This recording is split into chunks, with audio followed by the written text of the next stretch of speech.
Hello friend, स्वागत है Siddharth study point पर। पहले सर हम लोग ये बता दें कि आपको हम मैराथन करा रहे हैं किसका, कंप्यूटर का, जिसमें हम लोग भाई चैप्टर सुबह वाली वीडियो में देखे थे। आज 5वें चैप्टर से शुरू कर रहे हैं जिसमें सॉफ्टवेयर है, और भाई यूनिवर्सल नोट से पढ़ा रहे हैं। जिसको लेना होगा नंबर पर मैसेज करें, बढ़िया से नोट्स ले। 149 की नोट आपको मिल जाएगी। ठीक है, सॉफ्टवेयर की बात करते हैं भाई। सॉफ्टवेयर क्या होता है? सॉफ्टवेयर एक प्रकार का कंप्यूटर का मुख्य भाग है जिसकी सहायता से हार्डवेयर को काम में लाया जाता है। ठीक है ना। और यहीं पे बात करें इसके कितने पार्ट होते हैं भाई? 3 पार्ट होते हैं। कौन कौन से होते हैं? सिस्टम सॉफ्टवेयर होता है जिसमें और भी फर्दर अगर क्लासिफाई किया जाए तो ऑपरेटिंग सिस्टम होता है, लैंग्वेज ट्रांसलेटर होता है, और भाई डिवाइस ड्राइवर होता है। ठीक है। और यहीं पे बात करें दूसरा एप्लीकेशन सॉफ्टवेयर में, तो इसको जनरल पर्पज एप्लीकेशन सॉफ्टवेयर होता है, और स्पेसिफिक पर्पज एप्लीकेशन सॉफ्टवेयर होता है। और यूटिलिटी सॉफ्टवेयर की बात करें तो एंटी वायरस होता है, बैकअप होता है, फाइल मैनेजर होता है, और डिस्क डिफ्रिजरेटर होता है। ध्यान रखेंगे। ठीक है। अब भाई यहीं पे बात करें सिस्टम सॉफ्टवेयर की, तो सिस्टम सॉफ्टवेयर में क्या क्या होता है? तो पहला मैंने आपको बताया ऑपरेटिंग सिस्टम होता है। एक कंप्यूटर को ऑपरेट करने का काम करता है। बिना ऑपरेटिंग सिस्टम ओएस के ऑपरेटिंग संभव नहीं है। इसके एग्जांपल कौन कौन से हैं? एंड्रॉयड है, लिनक्स है, यूनिक्स है, इवेंटू है, आईएसओ है, एमएसयू है, और फेरेडा है। काफ़ी सारे इसके एग्जाम्पल हैं। ठीक है। और लैंग्वेज ट्रांसलेटर की बात करते हैं भाई, तो एक कंप्यूटर को लैंग्वेज द्वारा समझे जाने योग्य बनाने के लिए ट्रांसलेट करता है। और इसके 3 तरीके के होते हैं, देख सकते हो कौन कौन से होते हैं। कंपाइलर होता है, असेंबलर होता है, और इंटरप्रेटर होता है। और यहीं पे बात करें तीसरा जो भाई डिवाइस ड्राइवर की, तो एक कंप्यूटर में उपस्थित डिवाइस में इस्तेमाल किया जाता है, जिसमें भाई मदर ड्राइवर होता है, कीबोर्ड ड्राइवर होता है, प्रिंटर ड्राइवर होता है, और स्कैनर ड्राइवर होता है। तो इस बात को ध्यान रखेंगे। ठीक है। और यहीं पे ऑपरेटिंग सिस्टम भाई ये 6 तरह का होता है। ठीक है। कौन कौन सा होता है? बैच ऑपरेटिंग सिस्टम, ये प्रोसेसिंग बैच बना के करता है। बैच नंबर 1 के 2, बैच नंबर 3, इस तरीके से। ठीक है। और यहीं पे बात करें भाई मल्टी प्रोग्रामिंग ऑपरेटिंग सिस्टम को, तो ये कंप्यूटर जब एक समय में एक से अधिक प्रोग्रामों पर काम करता है तो उसको मैं क्या बोलता हूँ? मल्टी ऑपरेटिंग सिस्टम बोलता हूँ। और मल्टीटास्किंग ऑपरेटिंग सिस्टम क्या होता है? जब कंप्यूटर एक से अधिक टास्क एक समय में करता है तो इसको मल्टीटास्किंग बोलते हैं, मतलब एक समय में एक से अधिक काम को करता है। ठीक है ना। और यहीं पे बात करें भाई मल्टी प्रोसेसिंग ऑपरेटिंग सिस्टम की, जब कंप्यूटर में एक समय से अधिक प्रोसेसिंग चले और उसे मल्टी प्रोसेसिंग कहा जाता है। समझ रहे हो? टाइम शेयरिंग ऑपरेटिंग सिस्टम क्या होता है भाई? जो कंप्यूटर यूजर के द्वारा इंटरेक्ट करी जाए और एक निर्धारित समय में उस टास्क, उसको क्या कहते हैं? Time space sharing operating system कहते हैं। ठीक है। 6वें नंबर की बात करें तो रियल टाइम ऑपरेशन क्या होता है भाई? एक कंप्यूटर ऑपरेटिंग सिस्टम डेडलाइन के हिसाब से कार्य करता है और निर्धारित समय में काम को पूरा करता है। बात समझ गए?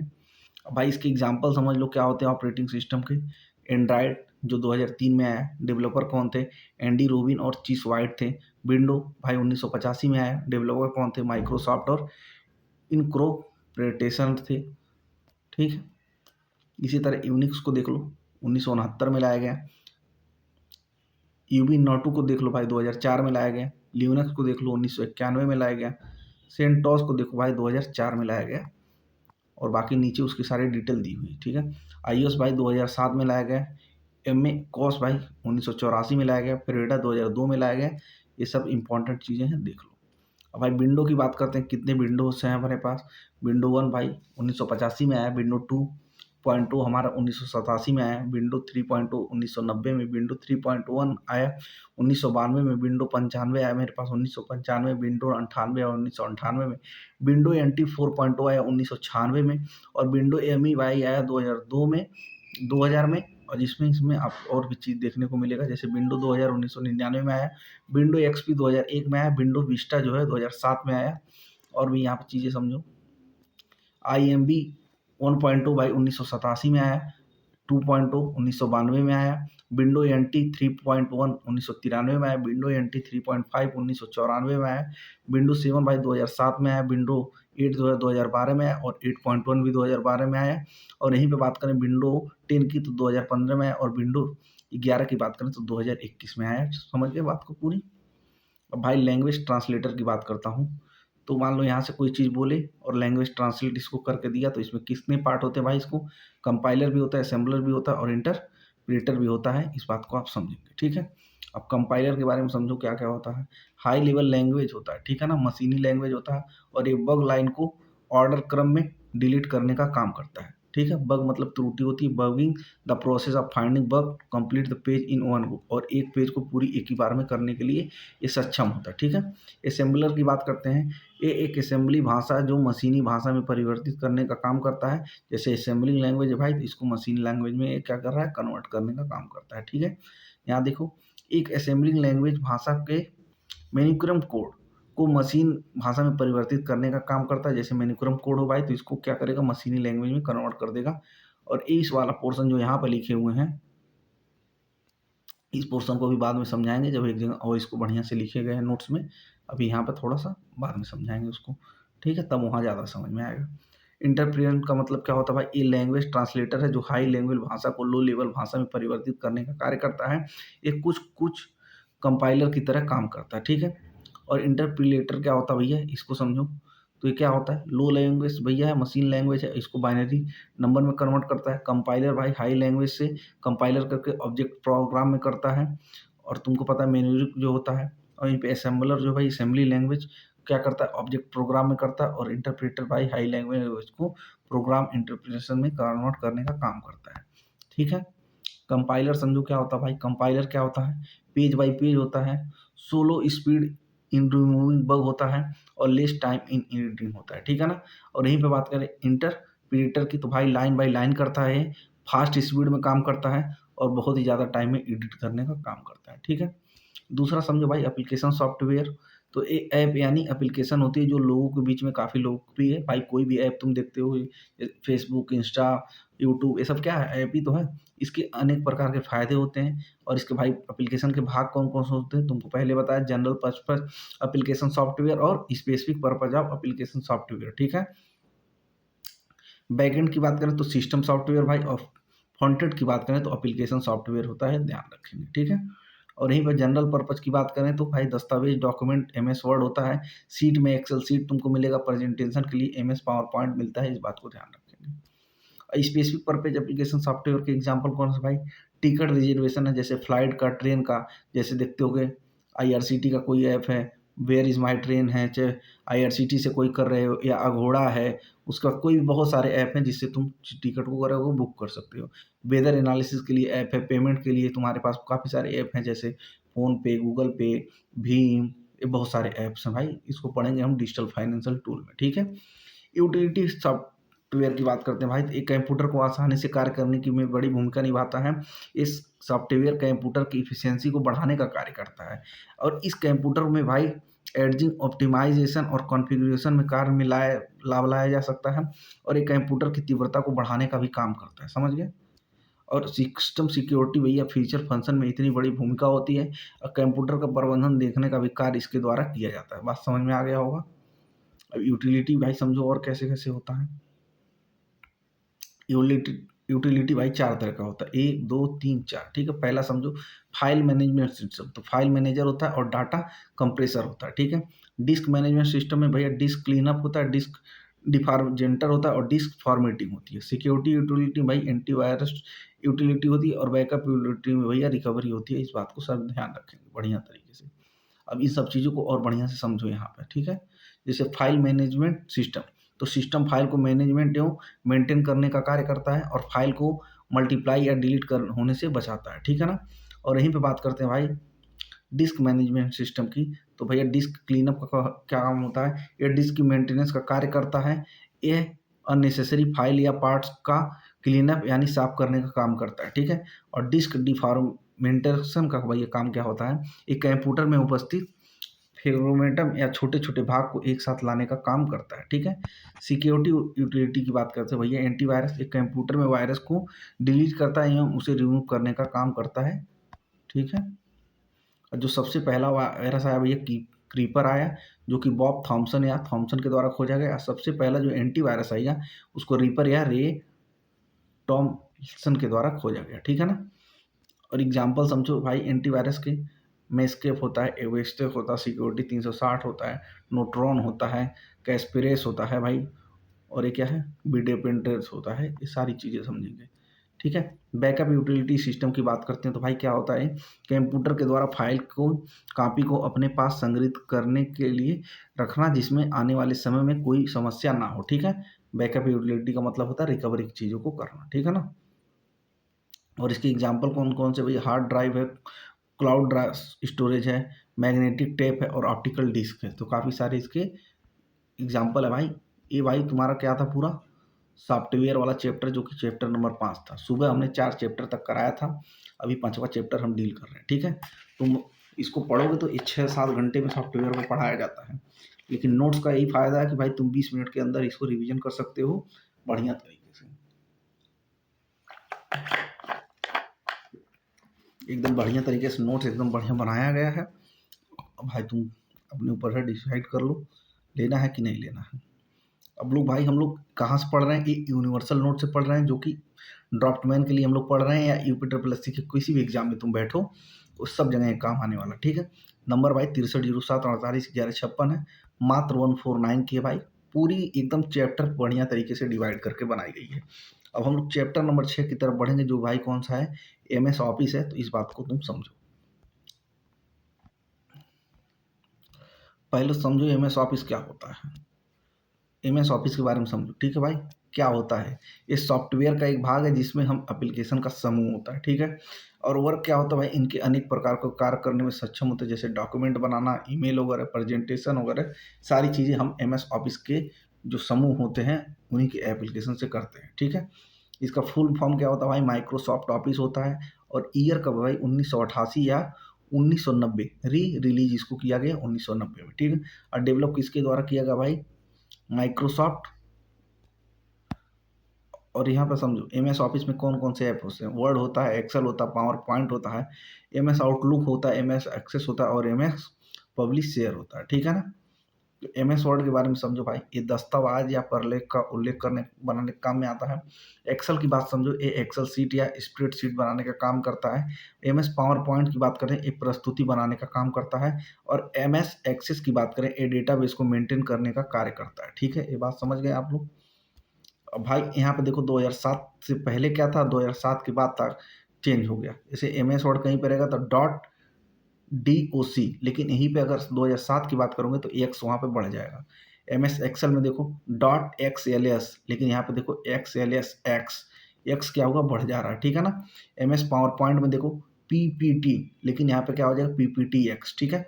और 2007 में देखो क्या था, MS एक्सेस abcdb.mdb, लेकिन यहाँ पे कोई चेंजिंग नहीं आया, ठीक है।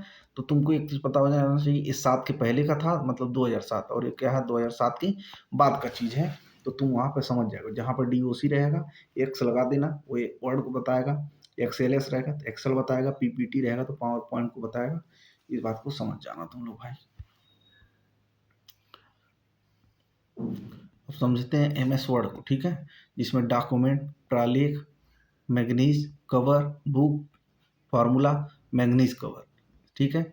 और यहीं पे MS वर्ड की बात करें तो ओरिएंटेशन, भैया पोर्ट्रेट या लैंडस्केप, जैसे तुम देख रहे हो कि ऐसे होता है फ़ोन तो इसको पोर्ट्रेट बोलते हैं। इसको हॉरिजॉन्टल जैसे मैं पढ़ा रहा हूँ तो ये क्या हुआ, लैंडस्केप हो गया। इसकी रेशियो क्या होती है, 16:9 होती है, और इसकी क्या होती है, 9:16 होती है।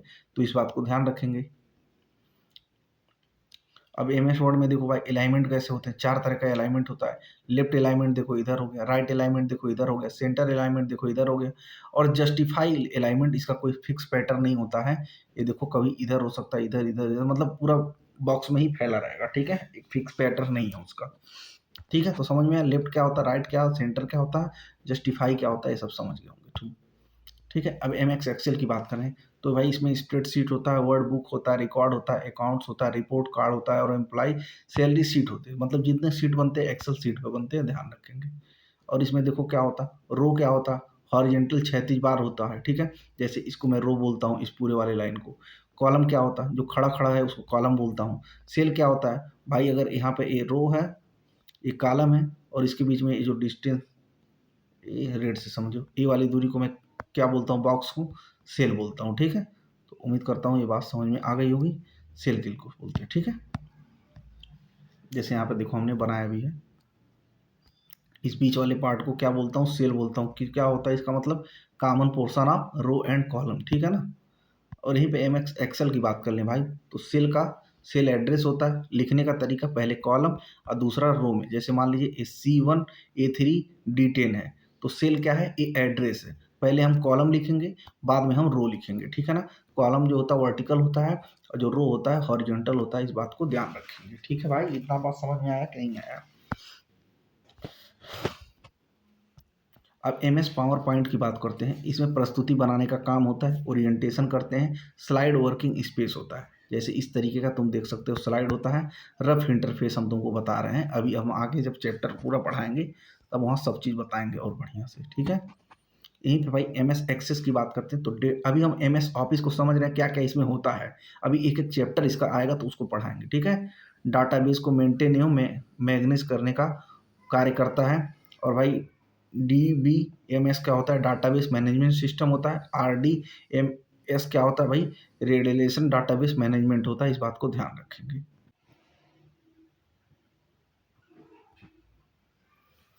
चलो भाई 7वें चैप्टर के बारे में बात करेंगे भाई, एमएस वर्ड, ठीक है।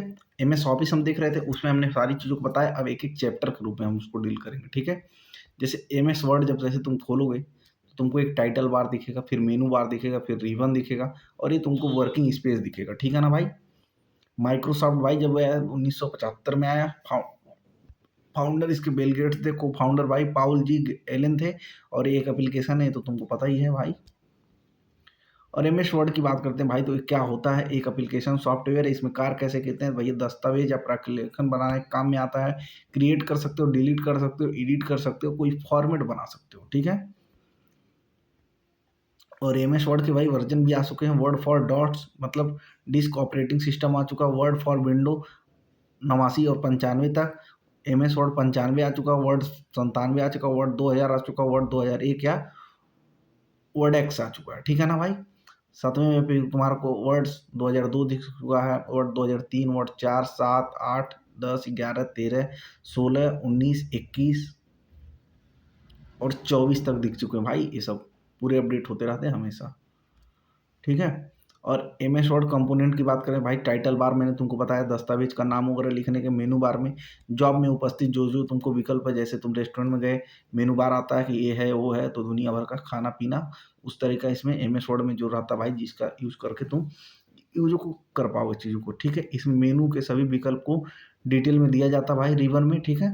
और इसमें नंबर में पहले क्या होता है भाई, मेनू बार में पहला फाइल होता है जिसमें information, new, open, save as, print, share, export, option, close, ये सब दिया रहता है। फिर होम में तुमको भाई clipboard, font style, editing, paragraph दिया रहता है।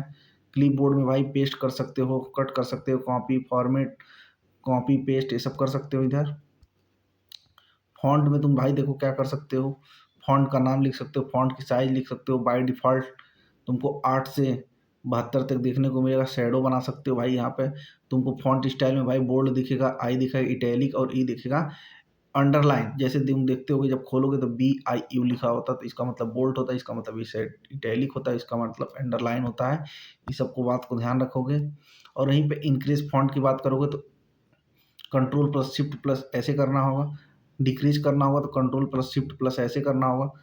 सब स्क्रिप्ट की बात करोगे तो वाटर की बात करोगे भाई, तो जैसे मान लो ऐसे लिखना है एच और नीचे 2 लिखना है तो क्या लिखना पड़ेगा, कंट्रोल प्लस और बराबर करना पड़ेगा, ठीक है ना। और यहीं पे भाई हमको स्क्वायर लिखना होगा, मतलब सुपर लिखना होगा। जैसे 8 का स्क्वायर, 7 का स्क्वायर, तो control plus shift plus plus करना होगा, ठीक है। यहाँ एक प्लस इसके लिए है और एक प्लस की है, ठीक है ना। स्ट्राइक लेंथ की बात करेंगे, जैसे भैया तुम देख लो एक बार कट कर देगा, कंट्रोल प्लस के करोगे तो सिद्धार्थ पूरा लिखेगा, एक बार कट देगा। कंट्रोल प्लस डी लिखोगे तो इसको कई बार कटवा देगा। ये सब नौटंकी रहता है इन सब चीज़ों में, ठीक है। नौटंकी नहीं की है भाई, ये सब जरूरी है। फॉन्ट की बात करें तो बाय डिफ़ॉल्ट देखो कैरिबी एक क्या होता है, 11 पर सेलेक्ट होता है। मिनिमम इसमें 8 हो सकते हैं और मैक्सिमम 72 हो सकते हैं। और मैनुअल की बात करें तो भाई ये एक हो सकता है मिनिमम और मैक्सिमम हो सकता है 1638, ध्यान रखना, ठीक है। पैराग्राफ की बात करें तो भाई तुमको देख सकते हो बुलेटिन लिस्ट में देखने को मिल सकता है इस तरीके का। फिर तुमको न्यूमेरिक लिस्ट देखने को मिलता है, रोमन में तुमको इस तरीके सारी चीज़ें दिखेंगी। इंसर्ट में देख सकते हो और डिक्रीज में भी देख सकते हो, सारी पार्ट होती हैं भाई। स्क्लेडिंग भी देख सकते हो, ए से जेड तक तुमको दिखेगा। बैकग्राउंड फील कलर देखने को मिलेगा, लेफ्ट अलाइनमेंट देखने को मिल जाएगा कंट्रोल प्लस एस से, right click control plus R, centre के लिए कंट्रोल प्लस ई और जस्टिफाई के लिए कंट्रोल प्लस जे। ये सब पहले पिछले वाले चैप्टर में हम बता चुके हैं क्या क्या होता है, ठीक है। शैडो को हाइड करना है तो ऐसे कर सकते हो, बॉर्डर करना तो पहले 1 हो जाएगा, 2 हो जाएगा, 3 हो जाएगा, 4 हो जाएगा, ऐसे हट जाएगा। लाइन स्पेसिंग भाई ऊपर नीचे तुम कर सकते हो। तो सारी चीज़ होती है भाई इसमें। स्टाइल की बात करो तो भाई एडिटिंग कर सकते हो इसमें, फाइंड करो Ctrl+F, रिप्लेस करो Ctrl+H, और फाइंड प्लस रिप्लेस कर सकते हो। सिलेक्ट कर सकते हो भाई Ctrl+A से, और इसको Ctrl+A करोगे तो पूरा स्लाइड सिलेक्ट हो जाएगा उसमें, ठीक है। इंसर्ट कर सकते हो कोई चीज़ इसमें डालना है, जैसे पेज में भाई कवर पेज डालना, ब्लैंक पेज डालना है, पेज को ब्रेक करना है, टेबल देख सकते हो इस तरीके से देखेगा, और उसमें कॉलम होगा 1 से 63 तक भाई, ये सब देख सकते हो। इंसुलेशन में देख सकते हो picture, online picture, shape, smart art, chart, screenshot, ये सब डाल सकते हो भाई। एडिंग्स में क्या कर सकते हो, store, my add, its, Wikipedia, फिर तुम मीडिया में देख सकते हो, ऑनलाइन वीडियो लिंक में देख सकते हो, फिर उसमें cheaper link, book mark, cross reference, Ctrl+K और Ctrl+D ब्राउज कर सकते हो यहाँ पे भाई तुम। कमेंट्स में ऐड कर सकते हो काम। हेडर या फूटर की बात करोगे तो हेडर होगा, फुट रेट होगा, पेज होगा, तुमको यहाँ पे हेडर दिखने को मिलेगा, ये पेज नंबर देखने को मिल जाएगा, फ्रंट भी यहाँ पे तुमको देखने को मिल जाएगा। ये तो सारी चीज़ें देखती हैं। टेक्स्ट की बात करोगे तो text box, word arts, quick part, drop cap, signature line, date, time and object भी देखने को मिलेगा, ठीक है। सिंबल की बात करोगे तो इक्वेशन और सिंबल देखने को मिलेगा। यहीं पर डिजाइन की बात करो तो भाई डॉक्यूमेंट फॉर्मेटिंग और पेज बैकग्राउंड तुमको देखने को मिलेगा। पेज बैकग्राउंड में भाई तुमको वाटर मार्क दिखेगा पेज में, जैसे अभी कलर है दिख रहा है, देखो वाटर मार्क क्या होता है, जैसे यहाँ पर सिद्धार्थ लिखा हुआ ना रेड में, यही वाटर मार्क होता है भाई। पेज कलर तुम चाहो तो कर सकते हो, पेज का बॉर्डर यहाँ पर डिसाइड कर सकते हो। डॉक्यूमेंट फॉर्मेटिंग में भाई कलर देखोगे, थीम्स देखोगे, फॉन्ट देखोगे, पैराग्राफ देखोगे, सेज एड डिफॉल्ट देखोगे, इफिशियंसी, स्पेस, ये सब सारी चीज़ें तुम देखते हुए चले जाओगे। फिर लेआउट कैसा होना चाहिए, जैसे तुम सर्वे करने जाते हो पहले लेआउट करते हो, इसी तरह इसको भी करना पड़ता है। पेज सेटअप, मार्जिन होगा, ओरिएंटेशन होगा, साइज होगा, कॉलम होगा, ब्रेक होगा, लाइन नंबर होगा, फिर थियो फिनेशन होगा, फिर यहाँ पर तुम देख सकते हो पैराग्राफ कैसा होगा भाई, इंडेंट होगा, लेफ्ट होगा, राइट होगा, फिर तुमको स्पेसिंग होगा, बिफोर होगा, आफ्टर होगा, तो ये सारी चीज़ें भाई देख सकते हो, ठीक है। रेफरेंस की बात करोगे तो टेबल और कंटेंट होगा, टेबल में कंटेंट होगा, ऐड टेक्स्ट कर सकते हो, अपडेट टेबल कर सकते हो अपना भाई जो बनाए हुए हो। और यहीं पे फुट नोट्स की बात करोगे तो इंसर्ट फुट नोट होगा, इंडोट होगा, फ्रंट नोट होगा और शो नोट्स होगा।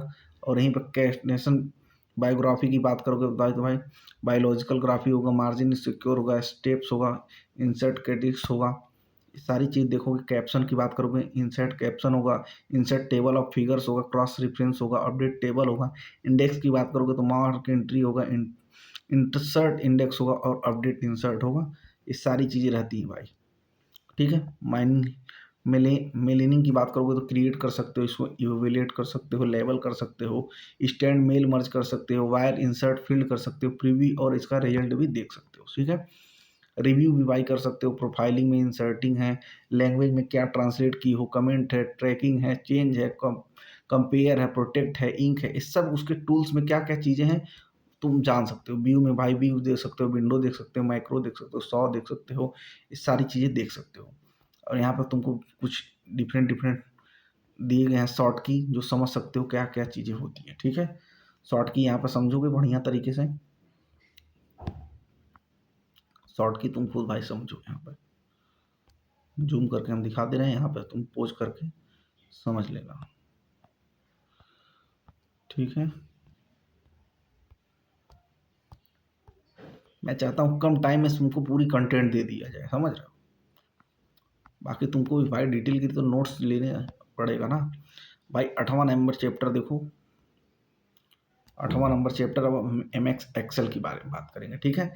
और ये तुम्हारा भाई कितना होगा, नंबर पर मैसेज करके यूनिवर्सल नोट ले सकते हो।